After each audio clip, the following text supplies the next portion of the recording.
हाँ तो नमस्कार जी, कैसे हैं आप लोग। उम्मीद करता हूँ अच्छे होंगे।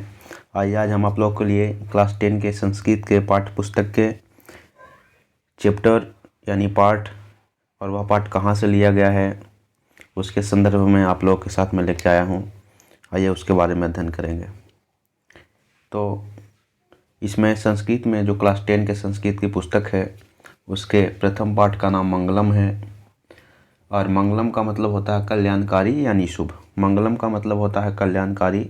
मंगलम का मतलब होता है कल्याणकारी यानी शुभ। कल्याणकारी यानी शुभ। तो मंगलम पाठ में जो हम लोग को अध्ययन करना है, इसमें 4 मंत्र दिया गया है। मंगलम पाठ में ईशावास्य कंठ, मुंडक तथा श्वेताश्वतर नामक उपनिषदों से लिया गया है। मंगलम पाठ यह मंगलाचरण के रूप में पठनीय है। यह मंगलाचरण के रूप में पठनीय है। आध्यात्मिक ग्रंथ के रूप में उपनिषद का महत्व है। इसे पढ़ने से क्या होता है? इसे पढ़ने से परम सत्ता की प्राप्ति तथा श्रद्धा उत्पन्न होती है। मंगलम जो पाठ है उसको पढ़ने से परम सत्ता की प्राप्ति होती है। उसको पढ़ने से परम सत्ता की प्राप्ति होती है और सत्य के अन्वेषण की प्रवृत्ति होती है।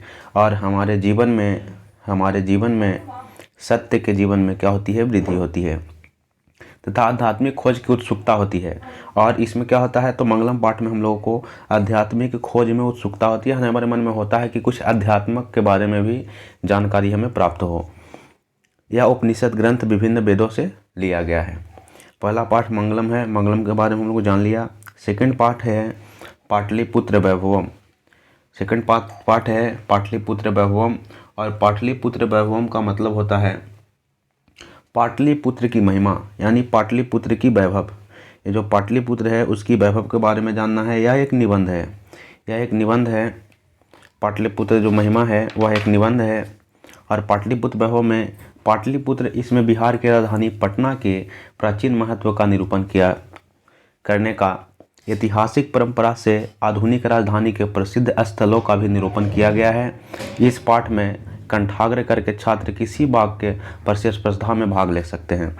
यह जो पाटलिपुत्र वैभवम है जो बिहार की राजधानी पटना है, इसके प्राचीन महत्व के बारे में बताया गया इस पाठ में। और पटना के ऐतिहासिक परंपरा में आधुनिक राजधानी के प्रसिद्ध स्थलों के बारे में भी बताया गया है। किसमें? यह पाटलिपुत्र वैभव में। यह एक निबंध है। और इसको अगर विद्यार्थी याद करके क्या कर सकते हैं?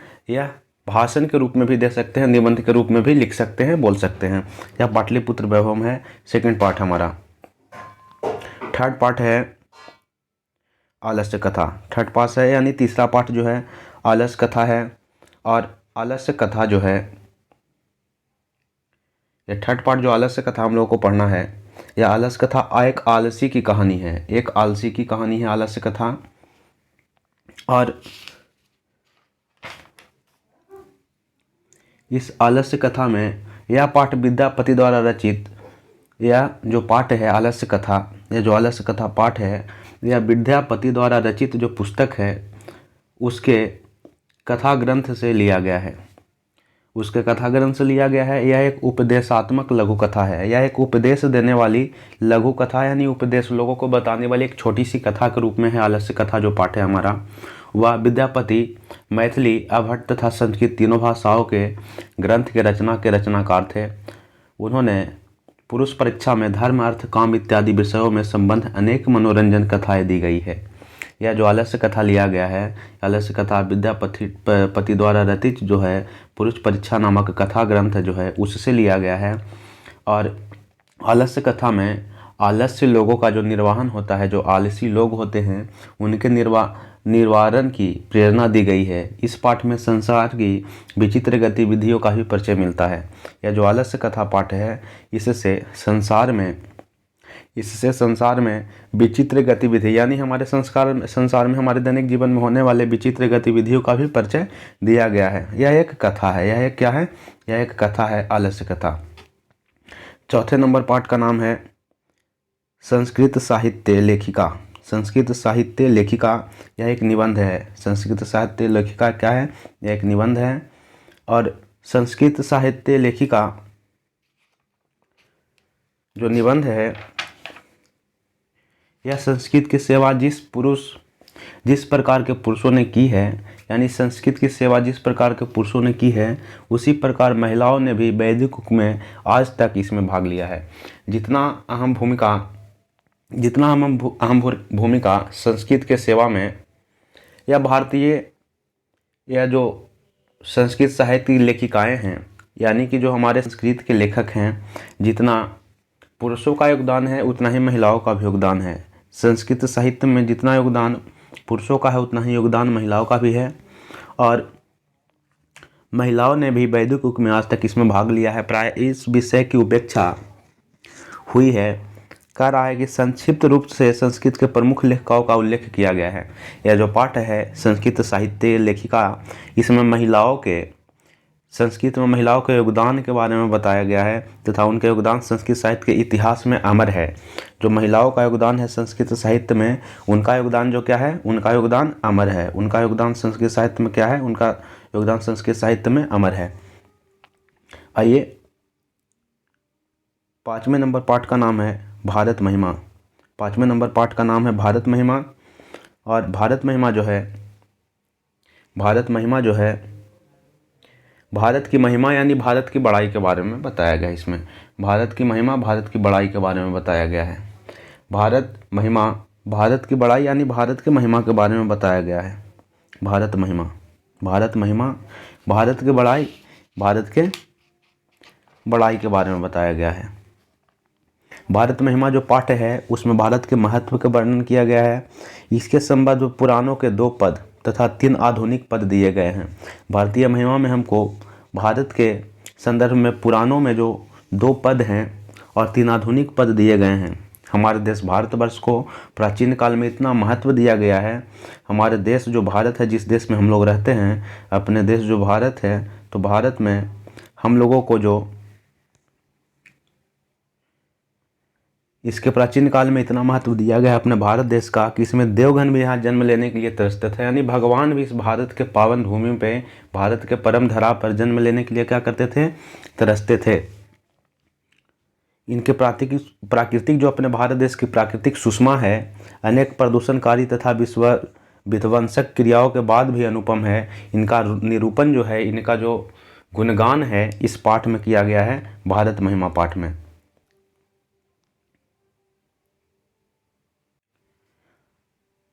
अगला पाठ का नाम है भारतीय संस्कारा। अगला पाठ का नाम है भारतीय संस्कारा। यह एक निबंध है। और भारतीय संस्कारा का मतलब होता है भारतीयों के संस्कार। हम लोग भारतीय हैं और हम लोगों का संस्कार बना हुआ अपने भारत देश में, यानी हम लोग जो भारतीय, उनमें 16 संस्कार बनाए गए हैं। भारतीय जीवन में जो दर्शन किए जाते हैं, भारतीय जीवन के जो दर्शन होते हैं मनुष्य के, उनमें मुंडन जो होता है उसको चौल कर्म बोलते हैं। उपनयन जनेऊ का जो संस्कार होता है, विवाह संस्कार आदि की प्रसिद्धियां हैं। छात्रगण संस्कारों का अर्थ तथा उनके महत्व को जान सके। यह जो भारतीय संस्कारा पाठ जो बनाया गया है, उसमें अपने जो छात्र हैं, जो विद्यार्थी हैं, वो इसके बारे में जानें। इस स्वतंत्र पाठ को रखा गया है जिसमें भारतीय संस्कृति के एक महत्वपूर्ण पक्ष का व्यवस्थित परिचय मिल सकता है। यह जो भारतीय संस्कार पाठ है, अपने भारतवासियों के संस्कार के बारे में इसका अध्ययन किया गया है। अपने भारत देश में 16 संस्कार हैं। अपने यहाँ 16 संस्कारों की उपलब्धि है, जिसमें विवाह संस्कार, मुंडन संस्कार, उपनयन संस्कार यानी जिसको जनेऊ बोलते हैं, ये सब संस्कारों को रखा गया है। इसके बारे में हम लोग को भारतीय संस्कार में अध्ययन करना है। हमारा उसके बाद जो अगले पाठ है उसका नाम है नीति श्लोका। नीति श्लोका जो है वो, नीति श्लोका कहने का मतलब नीति संबंधी श्लोक इस पाठ में बताया गया है। नीति संबंधी श्लोक इस पाठ में व्यास रचित महाभारत के जो उद्योग पर्व के अंतर्गत 8 अध्यायों को प्रसिद्ध विदुर निधि से संकलित 10 श्लोक है। इस जो नीति श्लोक है इसमें 10 श्लोक है। यह 10 श्लोक महाभारत से लिया गया है। व्यास रचित जो महाभारत पाठ्य पुस्तक है उनके विदुर नीति से 10 श्लोक लिया गया है। महाभारत युद्ध का आरंभ में, महाभारत का जब युद्ध प्रारंभ हुआ था उस समय धृतराष्ट्र क्या किए थे, अपनी चित्त शांति के लिए विदुर से परामर्श किया था। अपनी चित्त शांति के लिए विदुर से परामर्श लिए थे।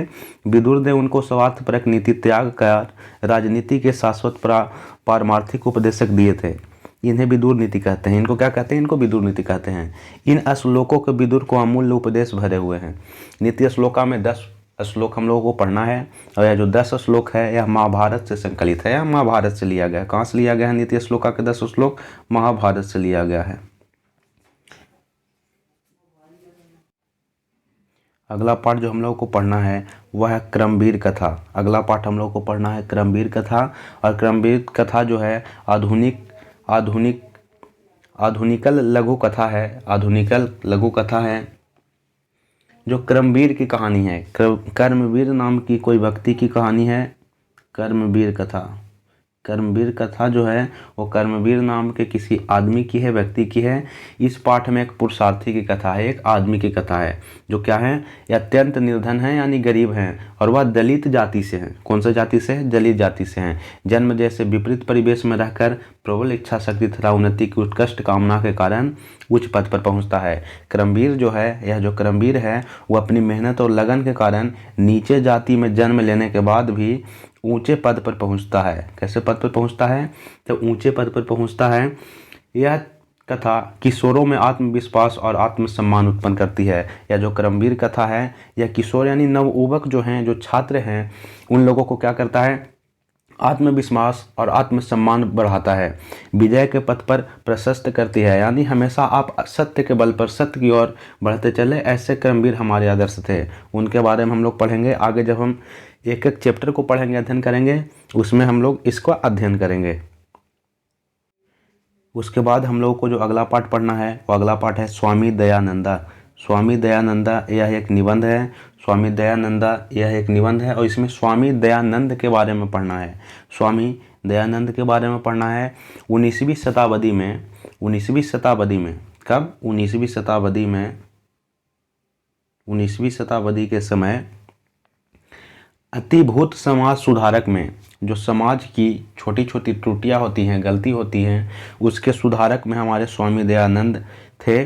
और उन्होंने रूढ़िग्रस्त समाज की विकृति, यानी कि जो हमारे कम मानसिकता वाले लोग हैं, उनकी विकृति धार्मिक व्यवस्था पर कठोर प्रहार करके आर्य समाज की स्थापना की थी। स्वामी दयानंद जी ने आर्य समाज की स्थापना की थी। कौन से समाज की स्थापना की थी? तो स्वामी दयानंद ने आर्य समाज की स्थापना की थी। उसके बाद आर्य समाज की स्थापना में इनकी शाखाएं देश विदेश में शिक्षा सुधारक के लिए भी जानते हैं लोग। इनकी जो दयानंद, स्वामी दयानंद जी के बारे में लोग देश विदेश में भी शिक्षा सुधारक के तौर पर जानते हैं। शिक्षा व्यवस्था में गुरुकुल पद्धति, जो हमारे गुरुकुल पद्धति है, यह गुरुकुल पद्धति को पुनरुद्धार करते हुए, यानी फिर से आधुनिक शिक्षा के लिए डीएवी विद्यालय जैसे जो हमारा डीएवी स्कूल है, उसकी जैसी संस्थाओं को स्थापना को प्रेरित किया था। डीएवी जो अपनी स्कूल चलती है आजकल, उसका बढ़ावा देने के लिए स्वामी दयानंद जो ही थे, उन्होंने ही प्रेरित किया था। इनका जीवन चरित्र इस पाठ में छोटे से लघु रूप में दिया गया है, जो स्वामी दयानंद के रूप में है, जो स्वामी दयानंद के रूप में है। हाँ, तो जी उसके बाद हम लोग को आगे मंदाकिनी वर्णन पढ़ना है।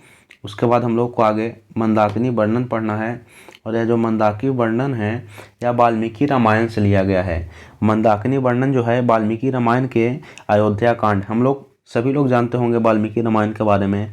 और यह वाल्मीकि रामायण के अयोध्या कांड के सर्ग संख्या 95 से लिया गया है। इस पाठ में चित्रकूट के निकट, जब हम लोग रामायण देखे होंगे या उसके बारे में पढ़े होंगे, तो चित्रकूट के निकट बहने वाली मंदाकिनी नामक छोटी नदी का वर्णन किया गया है। मंदाकिनी जो है एक नदी का नाम है जो चित्रकूट के समीप बहती है। मंदाकिनी एक नदी का नाम है और यह चित्रकूट के समीप बहती है। इसके मंदाकिनी नदी का वर्णन किया गया इस पाठ में। इस पाठ में आदि कवि जो वाल्मीकि जी थे, जो वाल्मीकि हैं, वाल्मीकि रामायण जो रचे हैं वो वाल्मीकि जी हैं, उनकी काव्य शैली तथा वर्णन क्षमता अभिव्यक्त हुई है। जो यह मंदाकिनी नदी है, इसके वर्णन के बारे में बताया गया है। इसमें श्री राम सीता, जो भगवान श्री राम है, वह सीता को मंदाकिनी नदी का वर्णन सुना रहे हैं। मंदाकिनी नदी का वर्णन सुना रहे हैं। इस मंदाकिनी वर्णन पाठ में हम लोगों को यही पढ़ना है। इस मंदाकिनी वर्णन में हम लोग को यही पढ़ना है। हाँ तो जी, उसके बाद हम लोग को पढ़ना है व्याघ्रपति कथा। उसके बाद हम लोग को पढ़ना है व्याघ्रपति कथा। यह जो व्याघ्रपति कथा जो है तो बाघ और एक पथिक की कहानी है। पथिक का मतलब होता है राहगीर। पथिक का मतलब होता है राहगीर। राहगीर कहने का मतलब रास्ते से जाने वाले लोग को राहगीर कहा जाता है। एक बाघ और एक रास्ते से जाने वाले राहगीर की कथा है यह व्याघ्रपति कथा। यह कथा नारायण पंडित द्वारा रचित, यह जो कथा है नारायण पंडित द्वारा रचित नीति कथा ग्रंथ जो है हितोपदेश के प्रथम भाग जो है मित्र लाभ उससे लिया गया है।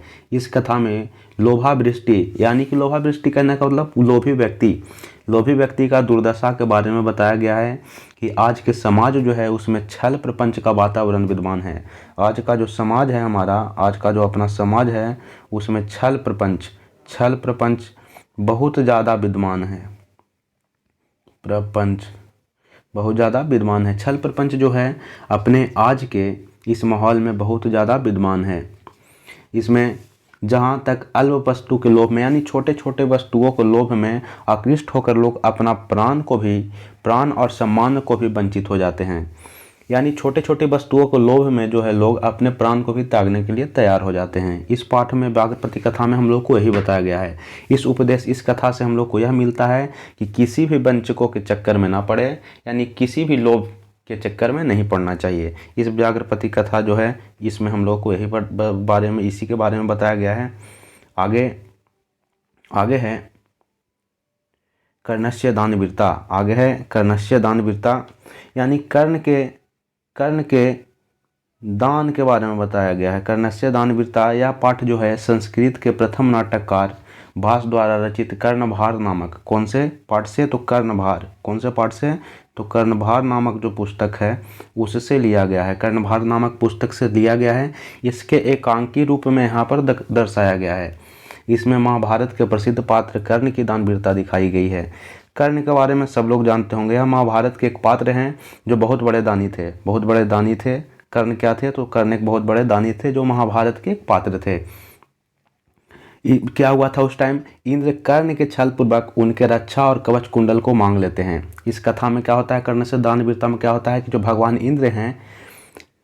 इंद्र हैं वो छल पूर्वक कहने का मतलब धोखे से कर्ण के रक्षक, यानी कर्ण के जो रक्षक है, कवच कुंडल उनके रक्षक होते हैं, उनको मांग लेते हैं। और कर्ण उन्हें क्या करता है, कर्ण बहुत बड़ा दानवीर होता है, वह उनको दे देता है। कर्ण जो है बिहार के अंगराज मुंगेर तथा भागलपुर का शासक भी था। कर्ण जो है उस समय बिहार के अंगराज जो मुंगेर तथा भागलपुर अभी का है उसको पहले नाम था अंगराज, वहाँ के शासक भी थे। इसमें संदेह है कि दान करते हुए मांगने वाले की पृष्ठभूमि जान लेनी चाहिए, अन्यथा परोपकार विनाशक भी हो जाता है। यानी जो दान मांग रहे हैं तो दान मांगने वाले हैं कैसे, सभी को दान नहीं देना चाहिए। दान तो देना उचित बात है, लेकिन दान देने वाले की पहले परख लेनी चाहिए कि वह क्या चीज़ मांग कर रहे हैं। ऐसा नहीं कि ऐसा भी दानी ना बनिए कि आपको अपनी जान भी गंवानी पड़े। उसके बाद है विश्व शांति। उसके बाद हम लोग को विश्व शांति पढ़ना है। विश्व शांति क्या है, विश्व शांति एक निबंध है। आज पूरे विश्व भर में, आज का जो समय चल रहा है हम लोगों का, वो पूरे विश्व भर में, पूरे दुनिया में यानी पूरे विश्व भर में क्या है, अशांति का माहौल फैला हुआ है। क्या फैला हुआ है, अशांति का माहौल फैला हुआ है। किसी भी बातों पर विवाद छिड़े हुए हैं, जिससे देश में आंतरिक और बाह्य अशांति फैली हुई है। देश के अंदर भी अशांति फैली हुई है, देश के बाहर भी अशांति फैली हुई है। इसमें अशांति का वातावरण बना हुआ है, जिसमें सीमा, यानी कि अपने सीमा को लेकर, नदी जल को लेकर, धर्म दल को लेकर इत्यादि को लेकर क्या है, लोग असहिंसु हो गए हैं। लोग क्या हो गए, अहिंसु हो गए हैं। उसमें शांति का वातावरण बना हुआ है। इस समस्या को उठाकर उनके निवारण के लिए इस पाठ में वर्तमान स्थिति का निरूपण किया गया है। इस पाठ में बस विश्व की शांति के बारे में बताया गया है। इस पाठ में हम लोगों को विश्व के शांति के बारे में बताया। उसके बाद अंतिम पाठ जो है वो शास्त्रकारा है, जो वार्तालाप है। शास्त्रकारा जो क्या है, शास्त्रकारा वार्तालाप है। वार्तालाप का मतलब होता है बातचीत। वार्तालाप का मतलब होता है बातचीत। तो बातचीत किया गया है इस पाठ में, शास्त्रकारा पाठ में।